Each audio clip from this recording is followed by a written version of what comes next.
오늘 제목은 영적 예배인데요. 로마서는 크게 세 가지 주제를 말하고 있습니다. 하나는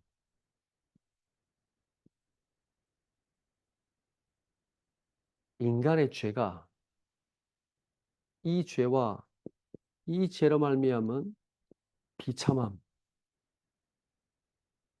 적나라하게 말하고 있습니다.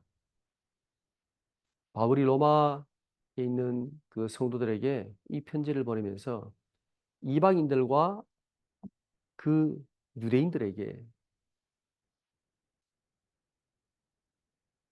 우리가 얼마나 하나님의 말씀을 거슬러 우상을 숭배하고, 그죠? 유대인들은 하나님의 말씀을 받았지만 그 말씀을 거스르고 하나님을 대적했고, 그 죄에 대한 비참함, 그 죄와 비참함을 굉장히 적나라하게 말하고 있습니다. 그래서 로마서 3장 23절에 모든 사람이 죄를 범하였으며 그랬죠. 모든 사람이 이 인간의 죄와 비참함. 창세기 3장에 이 죄의 권세 아래 묶여 있다라는 거죠. 빠져나올 수 없다라는 거죠. 그리고 로마서 3장 여기 21절까지입니다. 1장부터 3장 21절까지. 큰 주제 테마를 보면 그렇습니다. 구성으로 보면 편지이기 때문에 인사말, 본론, 결론 이렇게 나옵니다만 그거는 형식성의 문제고요. 그 구분이고 로마서를 큰 주제별로 나누면 세 가지로 나눌 수 있습니다. 그리고 로마서 3장 20절이죠. 20절까지 21절부터 11장 36절까지 11장까지죠. 이게 보면 이 구원이 오직 예수 그리스도로 말미암는 구원을 말하고 있습니다.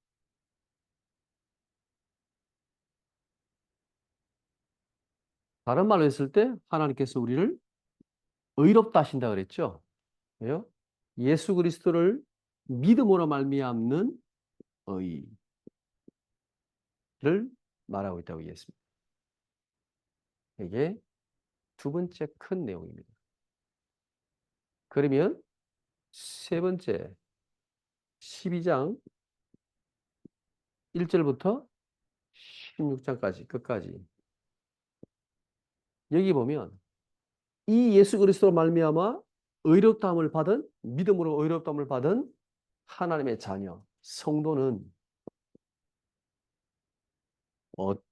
어떤 삶을 살아야 되는가?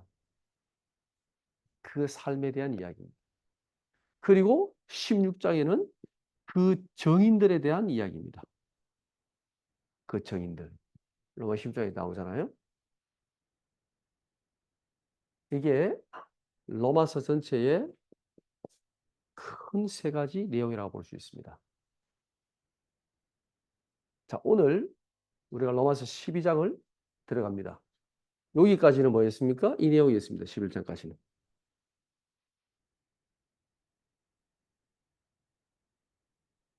이해되지요? 자, 그러면 이제 이 예수 그리스도를 말미암아 우리가 의롭다함을 얻었습니다. 구원을 받았습니다. 하나님의 자녀가 됐습니다. 그러면 이제 우리는 어떻게 살아야 됩니까? 이게 12장에 걸음으로 나오죠. 걸음으로. 예. 이 걸음으로의 뜻은 이렇게 구원을 받았으니 하나님께서 정말 제 가운데 있던 죄인된 우리를 예수 그리스도로 말미암아 아무런 조건 없이 의롭다함을 주셨으니 그 구원을 받은 의롭다함을 얻은 우리는 그러므로 이제 어떻게 살아야 되는가에 대한 이야기입니다. 오늘 12장 1절 2절 읽었습니다. 1절 1절, 2절의 내용이 뭐냐면 가장 중요한 내용을 담고 있습니다. 그게 뭐냐면 그 뒤에부터 12장 3절부터 나오는 이야기들은요. 우리가 교회에서 그리고 사회관계에서 국가에 대하여 이웃에 대하여 이 종말의 시대에 어떻게 우리가 성도의 삶을 살아야 되는가에 대한 내용을 가지고 있는데 그 첫 번째 가장 중요한 하나님에 대한 성도의 삶의 모습을 말하고 있는 거예요. 1절, 2절에. 자, 볼까요? 1절에 다시 한번 읽어보겠습니다. 그러므로 형제들아 내가 하나님의 모든 자비하심으로 너희를 권하노니 너희 몸을 하나님이 기뻐하시는 거룩한 산제물로 드리라. 이는 너희가 드릴 영적 예배니라. 자, 오늘 하나님의 자녀가 어떻게 하나님께 예배의 삶을 살아야 되는가 이 얘기입니다.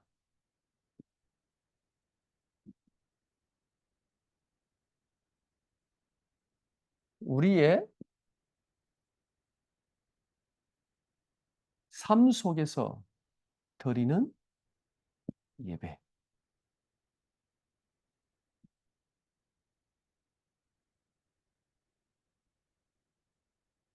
보겠습니다. 여기 보면 너희 몸을 그랬죠. 이 몸으로 하나님께 예배를 드려라라고 말하고 있습니다. 자, 그러면 왜 몸으로라고 했을까요? 이 몸의 의미가 뭘까요? 몸, 육신이잖아요.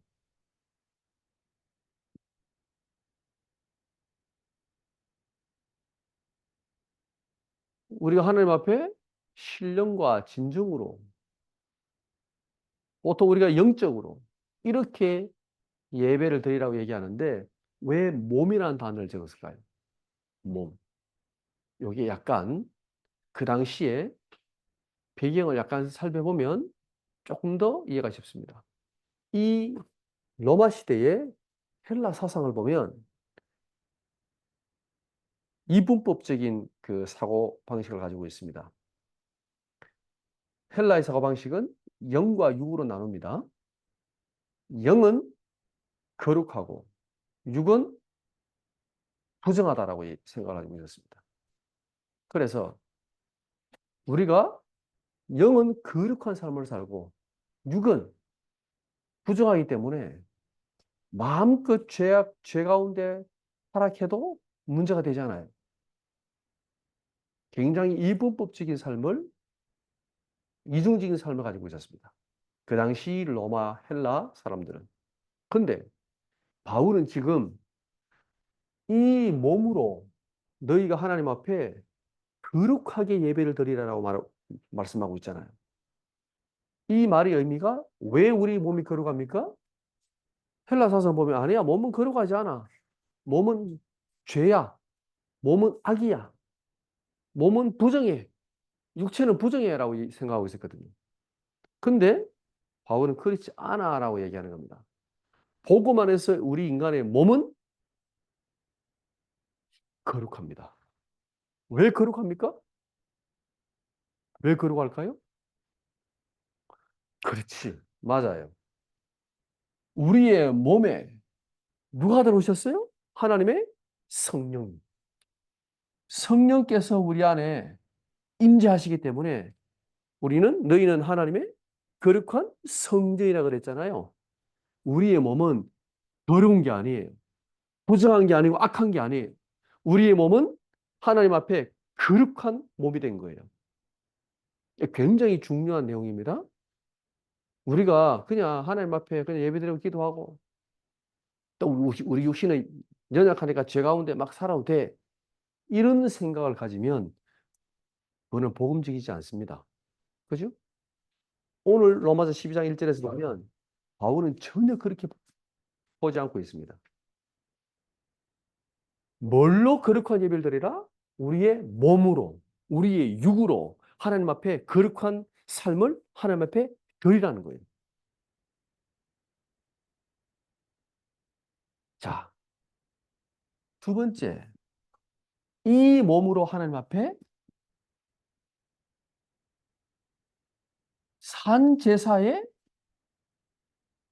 산제사를 드리라고 했죠. 산제사로 드리는 예배의 의미가 뭘까요? 요걸 이해하려면 보세요. 구약에는 뭘로 예배를 드렸습니까? 짐승을 바쳤지요. 그죠? 짐승을 가지고 하나님 앞에 나가서 예배를 드렸잖아요. 제물로 드렸잖아요. 그런데 지금 오늘 12장 너희 몸을 하나님이 기뻐하시는 거룩한 산 제물로 그랬습니다. 이 말은 무슨 말입니까? 뭘 드리라는 거예요? 예. 제사 드리는 나. 구약으로 말하면 이 지금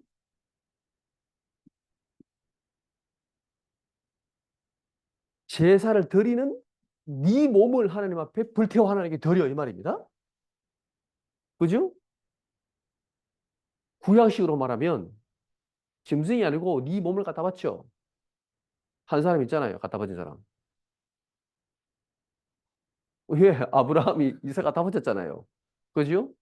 내 몸보다 더 귀한 내 자식, 100세에 낳은 그 아들을 하나님 앞에 산 제사로, 산 제물로 드렸습니다. 그 드린 겁니다. 그거는. 하나님이 잡은 거지. 하나님이 안 잡았으면 잡았을 거 아닙니까? 이삭을.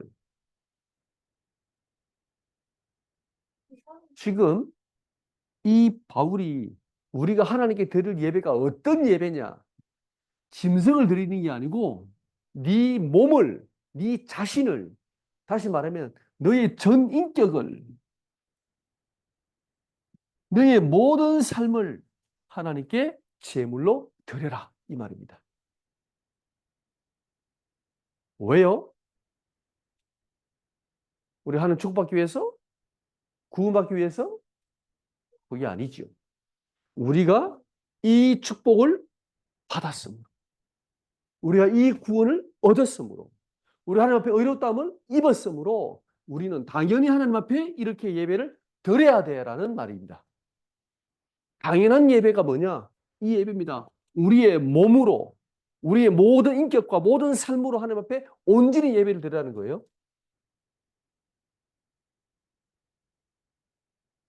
우린 주일만 예배 드리면 되잖아요. 조금 더 드리면 수요 예배, 금요처럼만 드리면 되잖아요. 공식적인 예배만 드리면 되잖아요. 성경에 어디 그런 말이 있습니까? 주일날만 그렇게 예배를 드려라. 공식 예배만 드려 말이 어디 있습니까, 성경에? 그거 사람들이 만들어 놓은 거지. 안 그래요? 우리가 드릴 예배는 어떤 예배다? 이런 예배다. 이것이 바울이 뭐라고 말했냐면 이렇게 얘기했습니다. 이것이 이는 너희가 드릴 영적 예배다 그랬죠.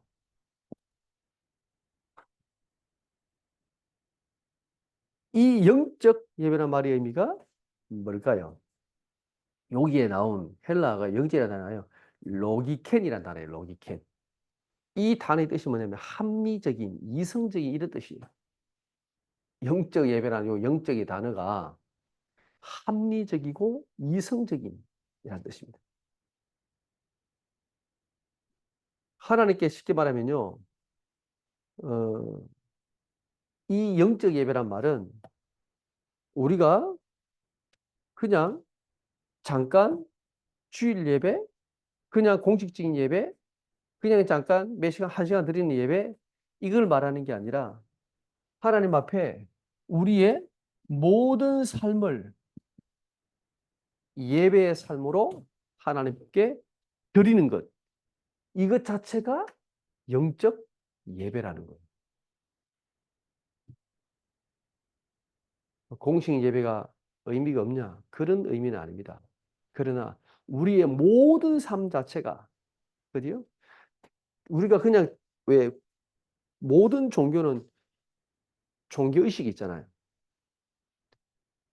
그러니까 의식을 가지고 그것을 행할 때 그 신에게 뭔가 드려지는 예배라고 얘기하잖아요.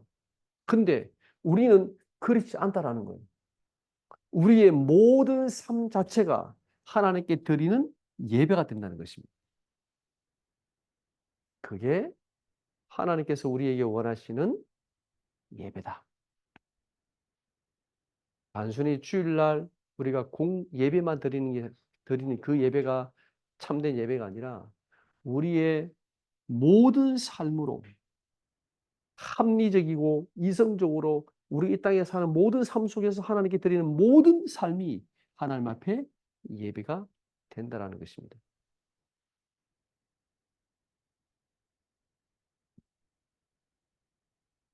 자, 그러면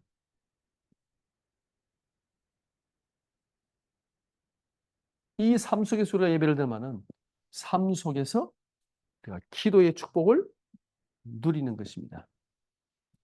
우리는 형식적인 기도가 아니지요. 종교적인 기도문을 가지고 하나님 앞에 기도하는 게 아니죠. 우리는 삶 속에서 하나님이 나와 함께 하시는 이 축복을 사실적으로 누리는 겁니다. 성경에 보면 창세기 13장 18절 아브라함이 그랬습니다. 마물의 상수리 수풀에서 하나님 앞에 제단을 쌓았다. 단을 쌓았다라고 나옵니다. 마물의 상수리 수풀은 뭡니까? 아브라함이 거하는 지역입니다. 아브라함이 그 삶 속에서 하나님 앞에 단을 쌓고 항상 예배를 중심으로 하나님 앞에 삶을 드렸다는 거예요.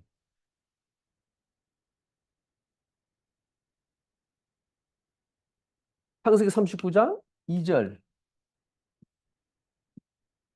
여기 보면 요셉이 나오잖아요. 요셉은 노예로 끌려가면서 하나님 앞에 그 보디바리 집에서 노예로 있으면서 응답받았습니다. 요셉이 언제 기도했을까요? 기도할 시간이 주어질까요? 노예에게? 없습니다. 노예에게는 어떤 자유의 시간도 주어지지 않습니다. 그럼 요셉이 언제 기도해서 응답받았을까요?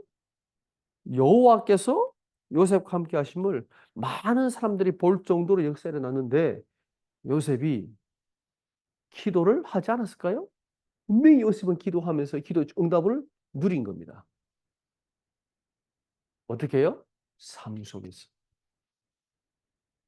노예 일을 하면서. 기도 속에서 요셉은 응답을 누린 거죠. 다니엘 6장 10절. 이 다니엘을 보면 예, 윗방에서 하루 3번씩 전에 늘 하던 대로 그랬습니다. 다니엘은 하루에 3번씩 하나님 앞에 기도했는데 그럼 하루에 3번만 딱 기도했냐? 나머지 기도 안 했냐? 그 말이 아닙니다. 이 3번 무릎을 꿇었다는 말은요. 그거는요. 우리식으로 말하면 특별 기도예요. 그 시간만큼은 집중 기도했다는 말이에요. 나머지는 그냥 기도하고. 이 시간만큼 하나님 앞에 온전히 무릎 꿇고 하나님을 온전히 바라보는 시간을 만들었다는 거예요.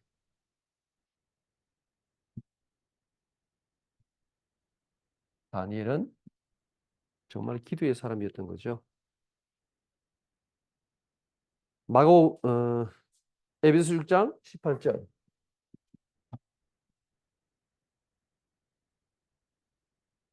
항상 성령 안에서 기도하고 무시로 성령 안에서 기도하고. 예. 우리는 항상 기도할 수 있습니다. 언제든지 성령 안에서 기도할 수 있는 기도의 비밀을 가지고 있습니다. 데살로니가전서 5장 17절. 쉬지 말고 기도하라 그랬습니다.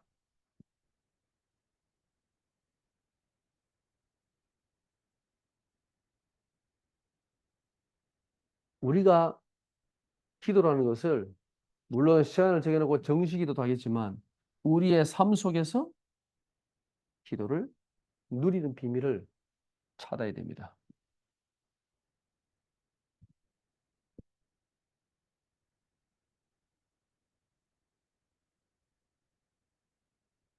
전도도 마찬가지입니다. 우리의 삶 속에서 전도의 축복을 누리는 것입니다. 이사야 7장 14절. 보라, 처녀가 잉태하여 아들 낳으니 그 이름을 임마누엘이라고 그랬죠. 네. 전도는 임마누엘입니다. 전도는 임마누엘 하시는 하나님을 말하든지 아니면 다른 사람이 임마누엘을 보게 하든지 보든지, 요게 성경에서 말하는 전도입니다. 그러니까 우리가 막 억지로 복음을 가지고 막 사람을 설득하는 것이 아니라 하나님이 나와 함께 하심을 내가 정말 믿음으로 누리면서 이것을 다른 사람에게 증언하는 거죠. 그죠? 그리고 말하지 않아도 그 사람들이 우리 삶을 통해서 임마누엘을 보게 되는 것입니다. 그래서 되어지는 전도가 진짜 전도인 거죠. 대표적으로 요셉. 불신자 보디발을 보고 고백했습니다. 여호와께서 너와 함께 하심을 내가 보았다 그랬습니다. 네. 요셉이 감히 보디발에게 여호와를 믿으라고 말했겠습니까? 말할 수 있는 입장입니까? 절대 아닙니다. 할 수도 없을 뿐더러. 그런데 보디발이 요셉을 보면서 하나님이 함께 하심을 보았다 그랬습니다. 전도. 진짜 멋있는 전도죠. 마가복음 3장 14절. 내가 너희를 부르서 너희와 함께 있기 위함이요. 그리고 또 나가 전도도 하며 그랬죠. 이 임마누엘이 먼저입니다. 그래서 이 응답을 가지고 나가서 전도도 하며 그랬습니다. 마태복음 28장 20절. 볼지어다 내가 세상 끝날까지 너희와 항상 함께 있겠다 그랬습니다. 이게 전도자가 누릴 축복이지요. 하나님이 항상 24시간 나와 함께 하시는 축복. 네. 우리가 하나님께 드릴 영적 예배의 삶이 어떤 삶입니까? 우리의 삶, 모든 삶이 하나님께 드리는 예배다라는 것입니다. 우리가 단지 주일날 예배 드렸어. 끝이 아니라 우리의 일주일 모든 삶, 24시간 모든 삶, 그리고 365일 모든 삶이 하나님 앞에 있는 영적 예배의 삶이다. 기도는 언제 합니까? 예. 무시로. 항상 언제든지 기도할 수 있습니다. 기도해야 된다는 게 아니라 우리는 이 기도할 수 있는 신분이잖아요. 기도의 축복을 언제 누릴 수 있는 성령 안에서 언제든지 항상 기도를 누릴 수 있잖아요. 전도는 이 나와 함께 하신 하나님을 우리가 다른 사람 앞에 예, 간증하는 것입니다. 증언하는 것입니다. 그 사람들이 우리가 말하지 않아도 보는 것입니다.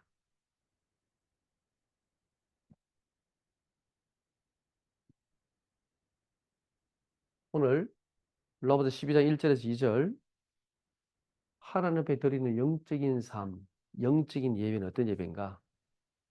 잠깐 말씀을 나누었는데요. 그러면 12장 2절 우리가 어떻게 이 영적 예배를 드릴 수 있는가? 조금 더 구체적으로 2절에 말하고 있습니다. 같이 읽어보겠습니다. 너희는 이 세대를 본받지 말고 오직 마음을 새롭게 함으로 변화를 받아 하나님의 선하시고 기뻐하시고 온전하신 뜻이 무엇인지 분별하도록 하라. 예. 어떻게 우리가 이 영적 예배의 삶을 살 수 있는가? 첫 번째, 이 세대를 본받지 마라 그랬습니다.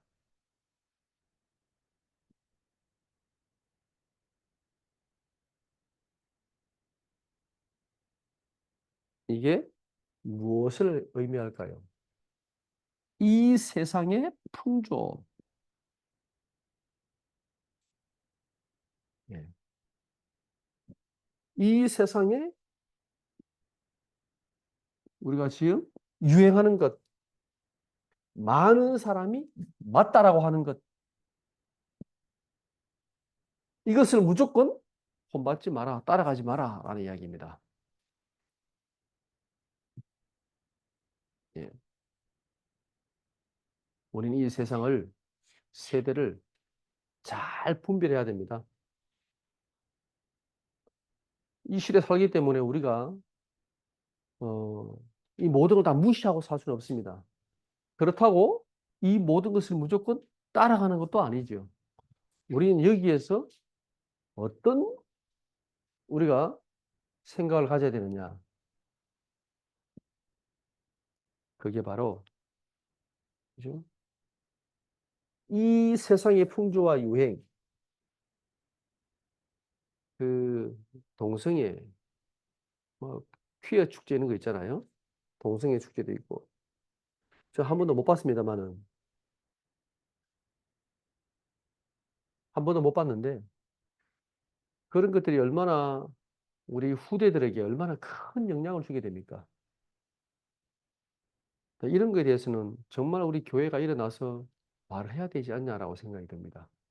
그렇게 말하면 언론이나 모든 사람들은 비판하겠지요. 꼰대를 하겠지요. 보수를 하겠지요. 그러나 거기에 대한 영적인 따라오는 많은 문제들을 안다면 우리는 그런 부분에 대해서 분명히 말을 해야 되는 겁니다. 이런 부분에 대해서 우리가 조금 너무 소극적이지 않냐 이런 생각도 들기도 합니다. 그렇다고 막 그런 운동을 하자는 말은 아닙니다. 우리는 복음을 전해야 하지만 아닌 것에 대해서 분명히 말을 써야 되는데 이제는 그 뭡니까 그 우리 법안이 지금 준비되고 있잖아요. 차별금지법. 예. 그렇게 되어지면 진짜 이런 말도 못하게 되는 상황이 되는 거죠. 자, 이런 세대를 본받지 않고 어떻게 우리가 이길 수 있냐? 세상을 바꿀 수 있냐? 그 다음 질문 나옵니다. 마음을 새롭게 함으로 변화를 받아. 그랬습니다.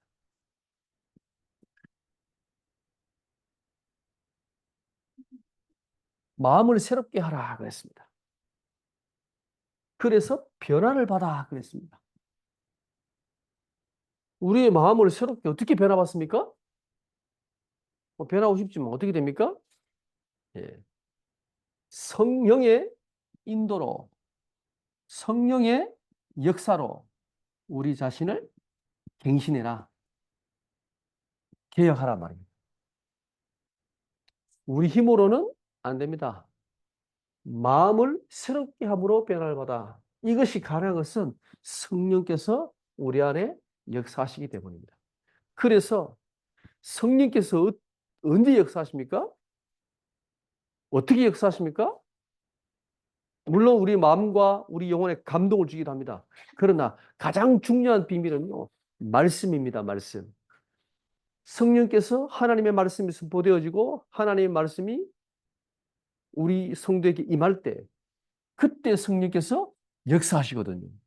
그때 우리는 그 말씀을 따라서 우리 자신을 갱신하고 계획할 수 있는 겁니다. 현장을 바꿀 수 있는 겁니다. 이렇게 마음을 새롭게 함으로 변화를 받아. 예. 이게 날마다 이루어져야 돼요. 우리가 예배 드릴 때마다, 말씀을 들을 때마다, 성경을 볼 때마다, 그죠? 기도할 때마다 이게 일어나야 돼요. 바꾸어야 돼, 내 자신을. 맞아, 아니야, 내가 틀렸어. 내가 하나님의 말씀 붙잡고 가야지. 말씀 따라가야지.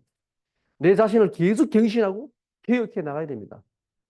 이게 없다면 우리는 이 세대를 본받아 할 수밖에 없는 겁니다. 그래서 오늘 이렇게 말씀하셨죠. 하나님의 선하시고 기뻐하시고 온전하신 뜻이 무엇인지 분별하라 그랬습니다.